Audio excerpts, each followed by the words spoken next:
swali mu countdown yange kubukedde family mbutikizi kakolera ddala bulungi bakuliseyo mwenna abakedde okubanga munonya amaja ne mbagamba nti mukulikeyo namwe bakyali bange abali ku kazi saawe eno nti mugamba mutya nenyongera okugamba baganda bange abayisiraamu olunaku olw'enkya omwezi gwa Ramadhani gugenda kwa gutandika nagamba dda ogwo omwezi baguyita mu kutula ddiiru buli kimu muganda wange ekyagaana kyolina okubanga osaba omanyi ogwo omwezi gunsanyusa nnyo gwa Ramadhani obuyisiraamu bugamba ibirisi shaitaani babeera bagisibye dda kati olina owakola atya muganda ngo manyi gwe mwezi gwokka ngokola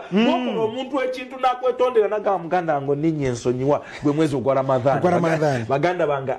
banyinaze gwe nga sharia wagikoze muganda wange ogisibye kwate wenna nedda sebo busiramu gwe kenyini kufuuka kikemo muki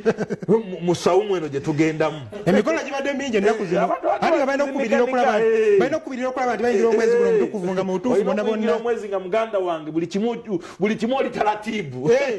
era wanyininyini njagala nange okulisa bonna bwe twabadde saidi zeri entenjeru mu kwanjula mukulu wange Joseph Makanga yeyanjulwa mu bitiibwa yanjulwa mu bitiibwa twatuuse ku mukolo ne Balamu esa abavulu ne tuwanjulwa ne baganda kati mu mbeera ey'enjawulo tulina okubuuza ku taata Saidi eri mukolo ey'enjawulo kitegera bulungi nenkulabiraawo naye nga byonna byatambudde bulungi nnyo mbakulisaayo bwe twabadde ku mukolo ogwa Joseph Makanga embaga ya weekend eno kale muganda wange kyekisinga okuba ekyakabi awo nno ffe twagambira nti bukedde famma bukedde TV guno omwezi ogwa Ramadhani tetusobola kuba nga tukuleka emabega era tutamazidde okuba nga tukugonomerako kasenda baguzi waffe gwe bayita batya Waliwa Idi twakwataganye dda ne baganda waffe aba Prestige gwe eriiso liteeke buteesi ku mbuutikizi ku pulogulaamu yaffe Daaku pulogulaamu yaffe Daawa owulirize bamaseeka nga bagezaako okuba nga bakusomesa ebibuuzo mwe bagenda okusomesa mwe bigenda okuva ebakubuuza togenda kuwa hampa tukuwe ne sente ogende weyagale ne Waliwa Idi ye bukedde famu bukedde olupapula bukedde TV Martin kuliko emikolo Martin Beta manager wa Kenzo for a long time finally omukolo ogwo nadde okubeerako ng'enkugambye ate ogweka kana gwabadde mukulu nnyo emikolo gyabadde mingi ate si weekend yokayoka weekend omukolo ku mukolo Beta naye mugambye oba okyali kugwa Beta ate DJ Kurimu oba okyali ku DJ Kurimu tyate Kabako oba okyali ku Kabako tyate Sofiravu oba okyali eno tyate Kimulagenda bagasha amasimu agayitingana joye otuuseewa nti banne enkyalemerera Saidi eno ati naguno gunkwatako nnyo gwendiko naye Martin Beta bangambye omukolo yagufunyemu baganda nga abagagga babaddewo omusajja mukulu Umaru Katongolo wa UK Mall omugagga Twakashaka ow'eyembalalo omugagga Twakashaka Kenzo kenyini Musuuza onyiriddewo omubiri ebbanga ddene nange kino kyensobola abantu boogera gyoli nti ettaka buli awali ettaka oluva lyawo omanyi waliwo ngambira agandi ne banneke era Kenzo ettaka yamuwadde lyeri Masaka mu kyalo ne ngamba nedda sinakwali yalina ika 5 ery'ettaka ddene by the way agenda alimireko bangi twegomba nti bannaye omanyi mu kibuga batulekanyiza nnyo emmotoka ne ziyitingana ne zikola ki olina okubaako ne country home gy'owumuliza ebirowoozo Kenzo Maya simanyi lwaki omukyalo oli yali amwesibako omwana w'abaani wamulabye namugamba sebo ettaka ndimuwadde bwenti ne bwenti wadde najuliza gyoli Maya ti abitegeera gwe bajuliza akoze ng'omugenzi nsibambi Maya yamutulazeewo mu bufuuze ye musika wadde ajuliza Maya gyoli Maya gwe bajuliza abitegeera byebogerako akasajja kano kakenzo kumbe ne Maya naye anyumira bunyumirwa wadde bulokona ku linnya abadde essanyu aludde okumulaba wadde bulokona ku linnya lya Maya nga agamba yes daddy omulabakati yabaddewo aliwa Warem ati kakati Warem ati aliwa Hamza mwe mwenyine mwangamba nti Kenzo bamugana okulaba ku mwana kati bonna batanzi yatuwadde ono katugende n'ono tubeere n'ono wikiri yakirize Fugabbi muga Katonda by the way it is not good Rema amara boyogerako amara aline Rema kati kole muganda bali betekera kata wabe ogwe do you see those moments bali betekera kisiba nti techanyu anyway soko tuwe byabaddeyo nze kuba nyinza okuyitira soko bitwe tubirabe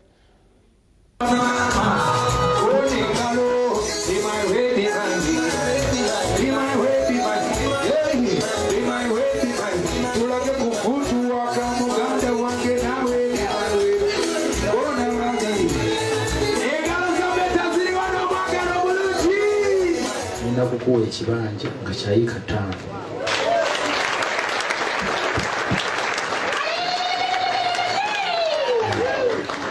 kibanja sikuwadde ettaka lyokka naye nkuwadde ekibanja okuli amatooke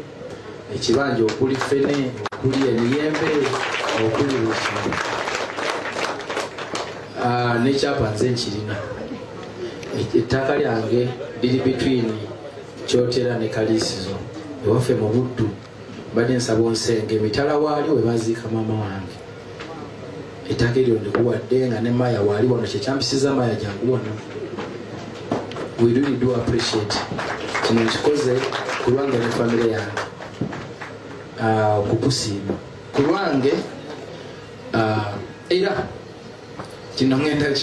kikola lwa nsonga me and my friends here tugenda n'emmotoka Regius nayo njikuwadde.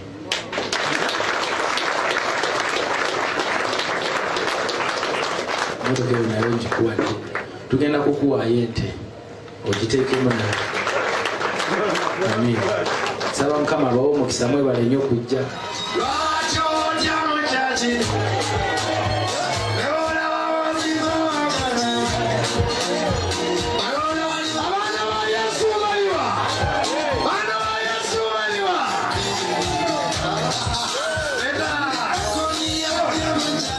Katonda yatonda abantu ba mirundi ebiri mu industry yaffe. Waliwo alina obeera star, waliwo n'alina okubeera nga yo wa bulijjo. Kati star eba munyeenya alina omuleka ashininge. Toyinza star ndika kulwanira screen oba kulwanira kamera na muyimbi. Kuba at the end of the day ye mulimu. Bw'abeera mu kamera gwe mulimu. Kati nze ne bwe najja mu TV no one needs to see me. Tewali neetaaga kumanya.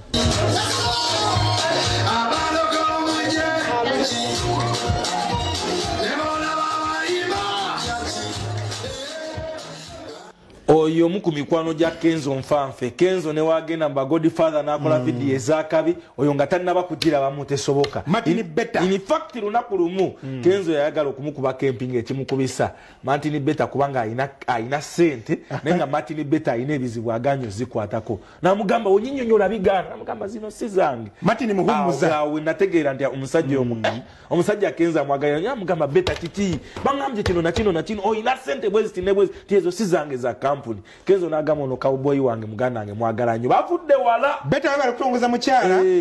omanyi gundi mukwano gwange yasinikiragga yangamba yeyama okuliisa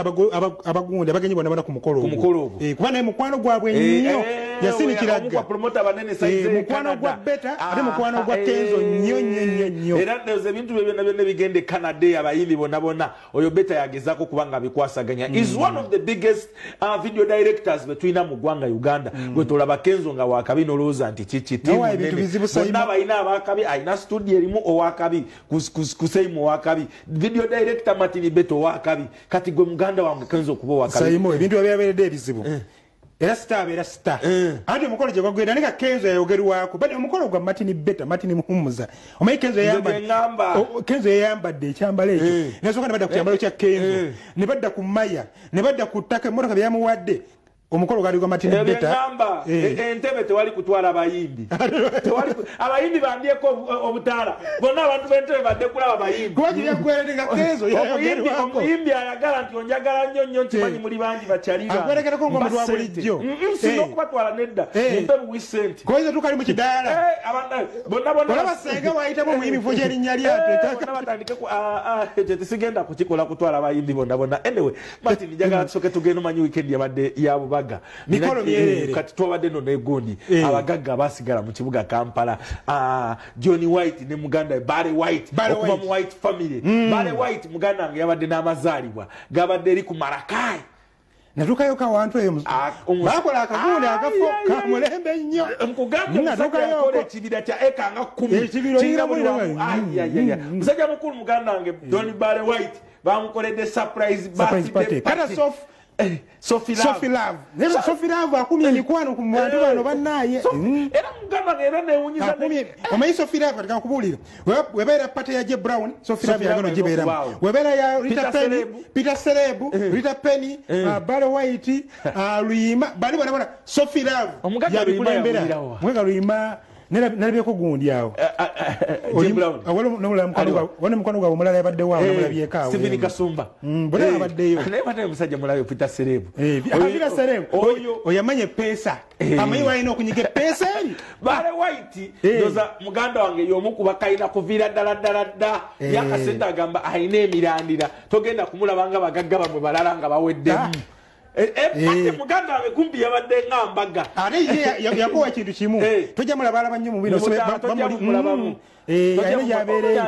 ono mwana muwala yabadde okusanyusa abantu ebyabagaga biberako ebyo obitegera bulungi ebyabagaga ebyo kabaka kino ye teyabandagaddeyo namuhanemun omukolo gwakabaka gwali gwakulakumeka werabidde dino tomanyi nti Bale White ne muganda bali basponsa mu mukolo guno gwakabako babadde balina okubeerawo kati no gundi yayimbye n'okuyimba gundi musajja wange ono Diamond Oscar ate nabyekoko finga inaye nanga yayimbye muganda wange dola zafuse waliwo abalemeddwa okuyimba nga balabe ku ssente Martin oyina alaba ku ssente dola zolaba ezo waliwo zakanze abatuuze nga baga tuli mu kolona omusajja alaga ssente wezi omusajja yazimpadde ebina muganda wange nange nenzirika 123 123 gwe tomanyi inflation gye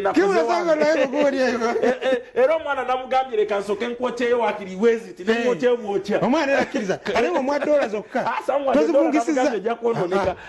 tofungisanga ssente omwa dola hii naye nakutyamu awo namukoko muwale soko tuwe wadde wa Bale White tonnategeera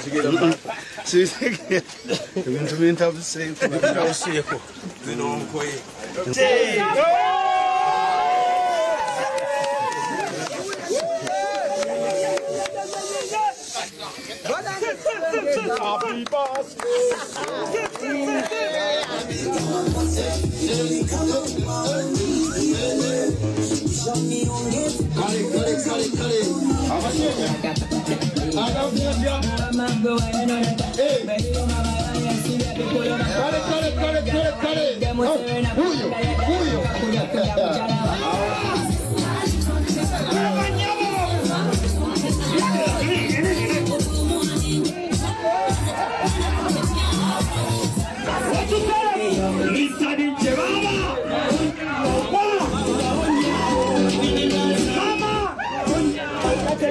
Happy Jeno, teri kubukira maje ga kutaka nekirala security bagizagireko ya dola ikibamba sana wa ya dola abantu situdde abasajja abanene n'abampi bonna bazze okujagulizaako amazaalibwa amanya go gajjawo sinze mbasitudde mbadde mpeza emyaka gyange niweegattako nga bakwano bange emyaka emeka gyo gy'osobodde oweza myaka 4 omusajja aba akozeemu era tulabira ddala n'akabaga kosobodde otegeka kamaanyi nnyo sikoze naye ndi mukozi bintu ki ebyo abanayuganda bye bayinza okwebuuza Bale White biki ebyo byajjamu ssente kuba balaba obulamu bwa living nga bwelatiza royals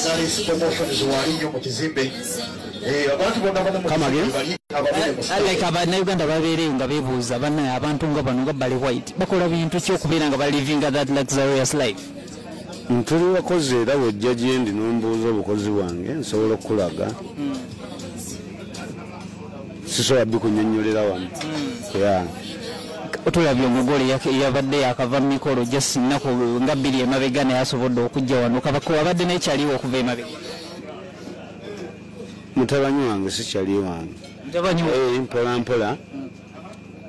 temujja kunjogeza bintu bingi simanyi nyo bintu bya kamera please essaawa zino kangaletera omuyimbi ku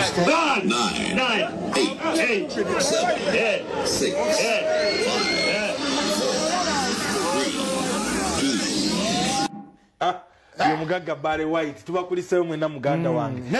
okimanyi nti nno mu maaso awo ne gundi ujja muyita mugagga Peter Serebu njagala nti mugagga Peter Serebu ebintu bya sente bizibu sayimo Peter Serebu ogamba otya omulabye Peter Serebu waliwo omugagga wange Stephen Kasumba waliwo omugagga Stephen Kasumba ayagala nnyo omukyala we buli ssaawa abeera nti omusajja ayina mukwano gwange Je Brown yabaddeyo nnyo Je Brown naye nga Je Brown otubuzeeko Je Brown watya otubuzeeko nnyo nnyo kati olaba abayimbi olako kofinga mbeera gyalimu eyo kasola omuyimbi ngazze mu mbeera ng'omanya gwali naye mugagga kati omanyi kyebakoze Ameria omanyi kyebakoze Glued Official nalabye Ameria ng'amuwa ku nzungu bamuwa ku nzungu n'eŋŋanda kati okutegeera ensonga ebulungi kwata Musase Mwango mubuuze Musase Mwango yanyiizeemu bamuyisiza bubi Musase Mwango bamuyisiza bubi yanyiizeemu ani akuwa ekikumiti ekyobama muganda wange zebadde asuubira yafunye entono naye nga bonna abadde twakulisaayo Sophie Love n'emikwano gyo tubakulisizayo ddala Sophie Love kuma kiti Sophie ono abanga ye muko nze nina okuba omuko w'ensonga mikwano gye haji gyali ebweru haji ali Bulaaya ate nawe webera kukuma mikwano munaye Sophie Love webale kubanga okuma emikwano era wola Sophie Love Peter Serebu abeerawo Rita Penny Jeb Brown n'abalala Captain Scooter yoyo bonna babeerawo of Queen Florence gyondwala manyiyo bayo kale muganda wange tubenga tukwasaganya ensonga endala Kimura omanyi ensonga zino ziruddewo abaana batandika okuyimba beetaaga nnyo omuntu okuba nga bakwata ku mukono ebintu ebibadde birudde okulabika bonna bagezaako okuba nga anoonya olinga akutteyo nalabye bakyali bange aba Talent Africa Ali Alibai omu ku bakawboy abasinga okuba nga bategeera endongo eno mu ggwanga Uganda yakwataganye edda ne Ministry ya Tourism ne baleeta Pearl of Africa Star Search betaaga okuba nga banoonya omuyimbi gwe bagenda okuba nga bateekamu kumpi regions zonna omuyimbi bajja mu recordingira ate nga ogenda kuba nga ambassador wa tourism tukwaye bane balonda gundi naye gw'omanya bakuscreenings out of the many ogenda kukwata flag eyo I like the way bakikozeemu gwe okwata bukwasi recording ka video ko kaddakiika emu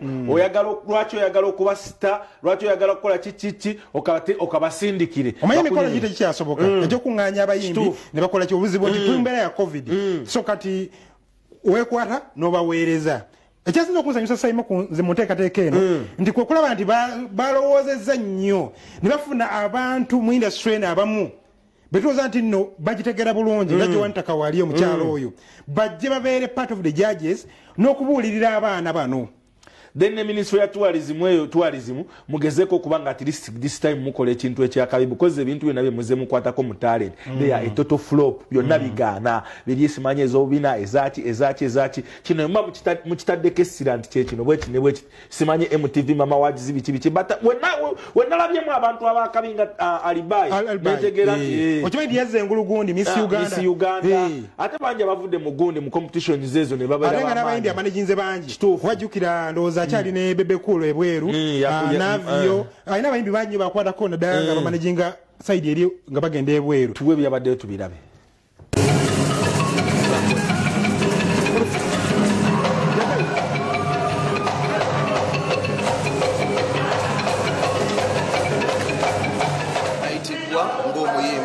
naitiddwa nga influencer omuntu alowooza okuba nti ina talent aman influencer I will be a jury judge sometime. Yes, and also as an artist to inspire others and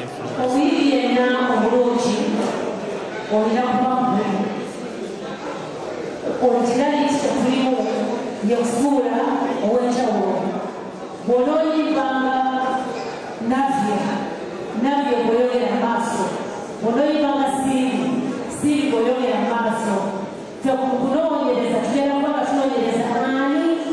alina eddoboozi eryawukana ku balala twali tuwuliddeko amaloboozi mangi tetuwulidde naye ani alina eddoboozi waliwo omukyala yaddeko abamuyita wankyekekya obasimanyi wamuwulirako kakati omukyala yaddera kaloboozi nga kali fani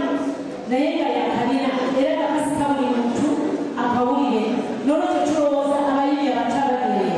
nti mugenda kuweebwa omukisa yimba kwe kyoli kubanga tetugenda okulana ekirala ekyenjawulo mu Uganda kigenda okufuna ow'enjawulo tetwagala okupemona. I came late for the Popstars audition because I was scared.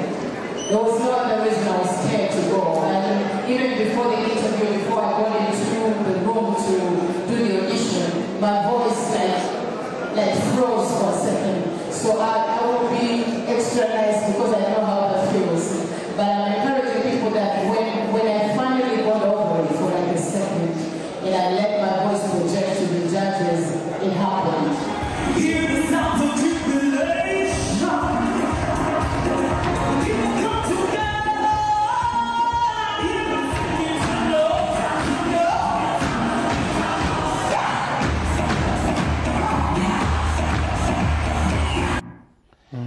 tubasabira bisimwa byerere muganda wange babade ku mukolo ogw'okutongoza Pearl of Africa update yazogerako kifulufiga full figure update amuveeko sigala ku pastor Mujingo ne Gundi mama wange Gulix na romance teyakola segirinya Gundi Easter yamusanga ye kitalya ne bangamye muyina omukolo gwe mukweka ne mama wange Gulix mukolo bijja gutegeza masa wetu birabe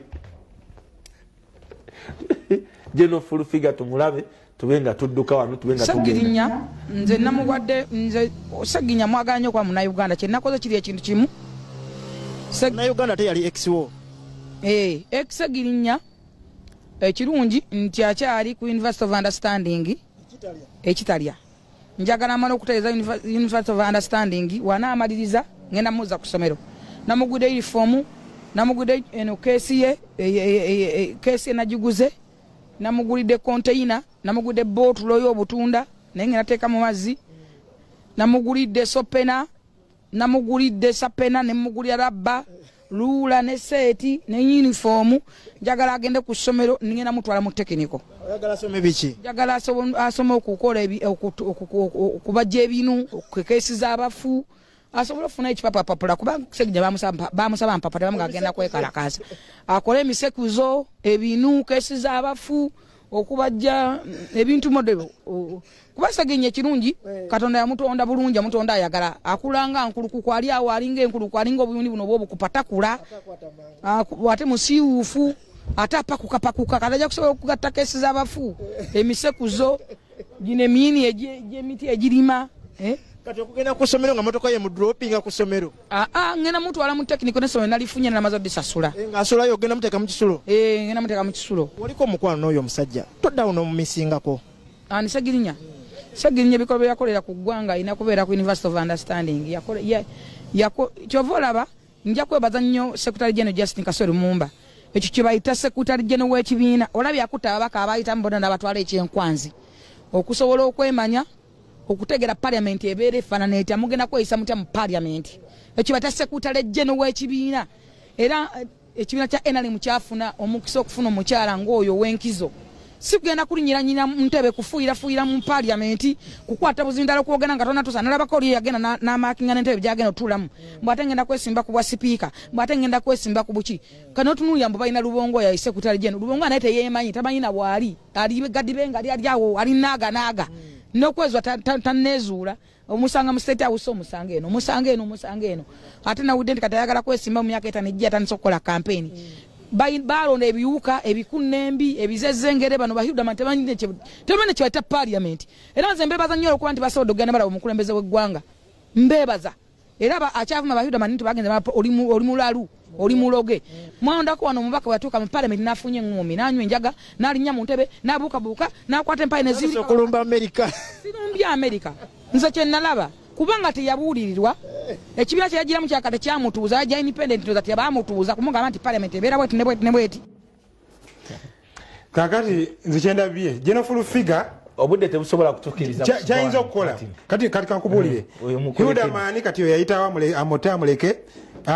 oyo gundi gwabadde ku Segirinya ine ebitabo bye sayo nagenda biraga so abaleke bo bakuyita kukkiriza General full figure oli mukwano gwange kuba bajjo kuba bajja fedda kuba bajja abo Abitex n'abalala sigala kwabo mweraba Kasalabe kya mu kiduula kasalabe kya mu kiduula kasalabe kya mu kiduula kasalabe kya mu kiduula kasalabe kya mu kiduula kasalabe kya mu kiduula